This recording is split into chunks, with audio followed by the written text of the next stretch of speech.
Hey there, Agile Adventurer. Just a quick question. What if, for the price of a fancy coffee or half a pizza, you could unlock over 700 hours of the best Agile content on the planet? That's audio, video, e-courses, books, presentations, all that you can think of. But you can also join live calls with world-class practitioners and hang out in a flame war-free and AI slop-clean Slack with the sharpest minds in the game. Oh, and yes, you get direct access to me, Vasco, your Scrum Master Toolbox podcast. No, this is not a drill. It's the Scrum Master Toolbox membership. And it's your unfair advantage in the Agile world. So if you want to know more, go check out scrummastertoolbox.org/membership. That's scrummastertoolbox.org/membership. And check out all the goodies we have for you. Do it now. But if you're not doing it now, let's listen to the podcast. Hello, everybody. Welcome to our Wednesday, the Leading Change episode, this week with Joel Bancroft-Connors. Hey, Joel, welcome back. Thank you, Vasco. We're halfway there. We're halfway there indeed. So Wednesday is Change Day. I like to call it Change Leadership Day here on the podcast. So we want to hear a story of a change process you were involved with. And tell us a little bit about the context, maybe small company, big company, what kind of change was it? And then walk us through the steps, right? Like this happened and that happened so that we understand how the process unraveled.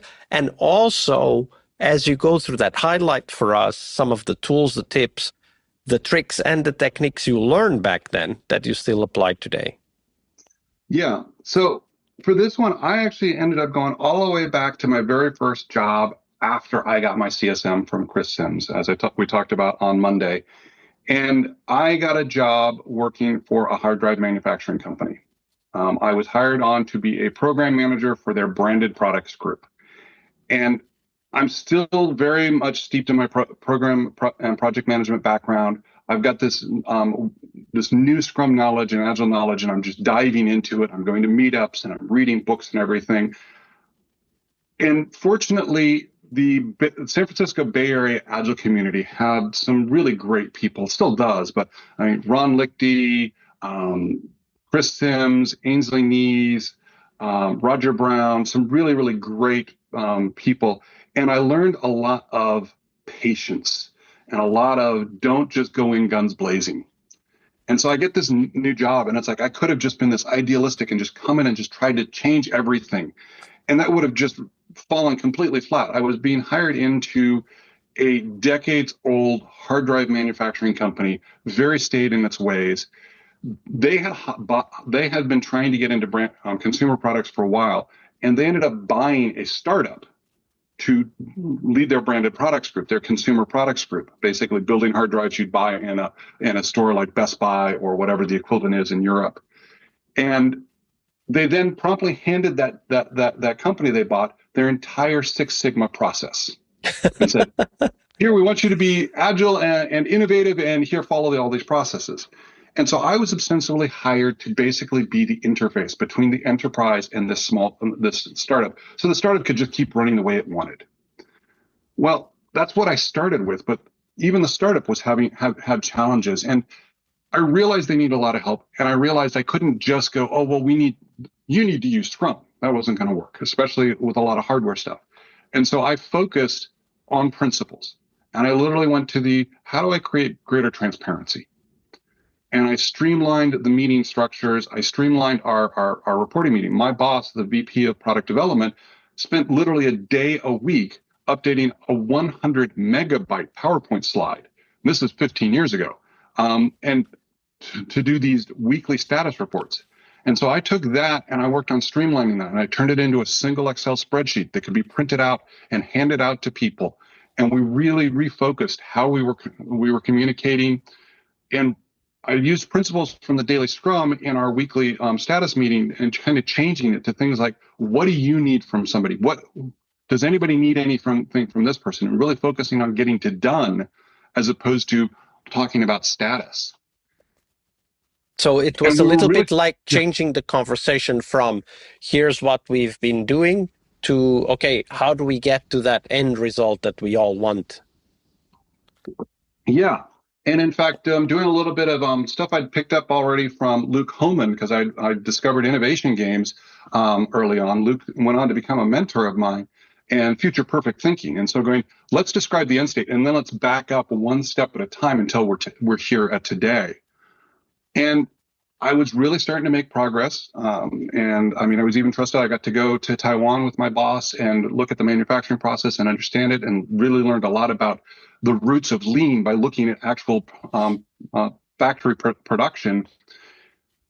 About 6 months in, I went to my boss and I said, "Look, I think we've been doing great here, but we're still being really bottlenecked by some of this stuff happening in the software team, because we had this small software team that was building the software that would go on the hard drives to add some value add." And I told him, "I think what we need to do is bring in some Scrum training and help them to really get better at making and meeting commitments." He looked at me and said, "I have no idea what you just said, but let's do it because I trust you based on what you've already done." And so it was 6 months in before I ever uttered the word Agile or Scrum. And at that point, I then went back to Chris Sims, hired him, and brought him in to teach the software team Scrum. And we were able to continue to do things where we took production development that could take 6 to 9 months, and we actually built a full product with hardware, case, electronics boards, packaging, everything. We did it all in 3 months' time. Yeah, that's the kind of value we should be able to talk about, like we were just discussing on Monday, right? One of the things that kind of struck me from that story is this: okay, first of all, you came in knowing the, let's call it, old language, right? Like, because you had your project management background, so you had been, knee deep in that kind of thinking and language. But now you had this insight from the CSM course where you thought, okay, maybe there are things here we can streamline, like going from 100 megabyte PowerPoint to a small Excel sheet we can distribute and discuss and so on. Today, probably that would be Jira, maybe, I don't know. But then kind of transforming that into, okay, there's certain things that we can do much faster if we just bring in more training, right? Like, help all of these teams kind of get the ideas and apply them in practice. And for me, this ability to wait for the right moment is critical. Now, we don't know when the right moment is. So I want to use kind of air quotes here when I say right moment. But certainly the right moment isn't the first day you talk to your boss, who doesn't know you yet, doesn't trust your ability to deliver. And of course, in that case, just as he very clearly illustrated, he doesn't know the language either. And that's the easiest way to alienate somebody, is to speak in a language that is foreign to them, right? Mm-hmm. So I agree when you completely. think about that, like, what were the things that were in your mind that allowed you to keep that patience, but still that clear focus on helping the teams get to a point where the next logical step would be training? Well, funny enough, one of the things that helped me was something completely outside of Agile. It was called managertools.com. They did a podcast series. They've been podcasting for almost 20 years now on good career and management advice. And one of the things that I learned from them was this principle of, in the first 90 days, do no harm.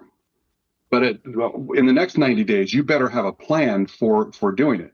And so part of this was, for the first time ever, in the first couple of weeks, I didn't try and do anything other than sit down and listen. And I scheduled interviews with every single person that I was going to be interacting with and working with. And I asked them all the same questions, and I just tried to understand. And then on all these meetings, I'm sitting there and I'm just listening. I'm writing down notes so I can go look up, because, I mean, I had a BlackBerry, but it's like they're throwing out 3-letter acronyms. I have no idea what they are. I'd go back to my desk and I'd sit down and I'd start typing them in to figure out what it was. But it was that part of it was I created trust, because they didn't try and change stuff right away. I remember about 3 weeks in, my boss came and said, "I don't know what you're doing, but everybody's so happy. You're doing great. Just keep it up." And I hadn't done anything yet. Well, you had done something that is very important, right? You had started to listen. Yeah. And one should never underestimate the importance and the impact of giving somebody the feeling that their thinking and their ideas matter. At the end of the day, we're in a people business.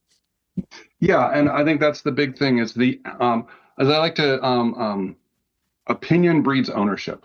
Asking people what they think gets them more involved in the process.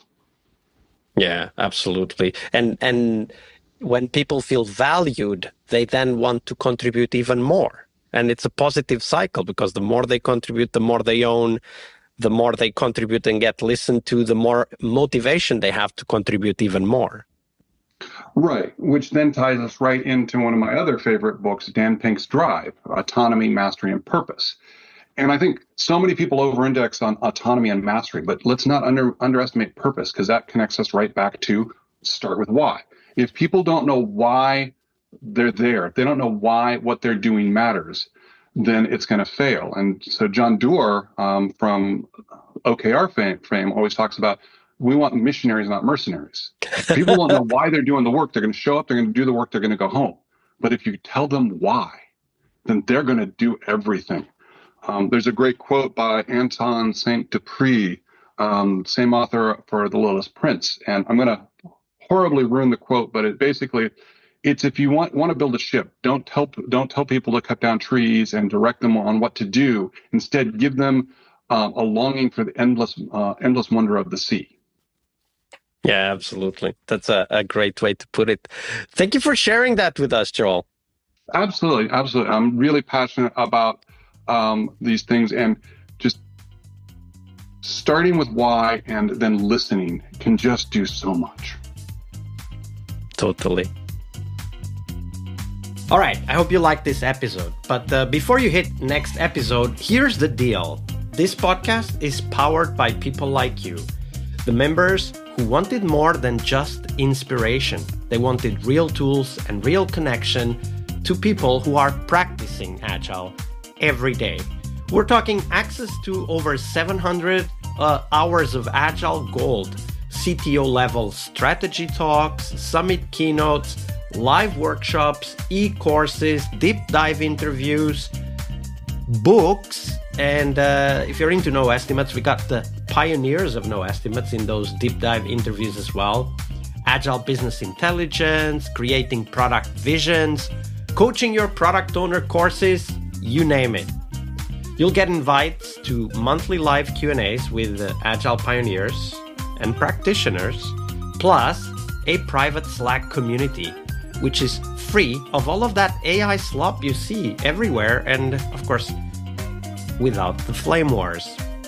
It's a community of practitioners that want to learn and thrive together. It's the best place to connect with community and learn together. So if this podcast has helped you before, imagine what you will get from this podcast membership.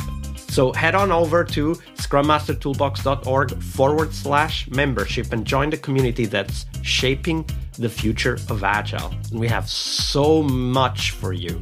So check out all the details at scrummastertoolbox.org/membership, because listening is great, it's important, but doing it together, that's next level. I'll see you in the community Slack.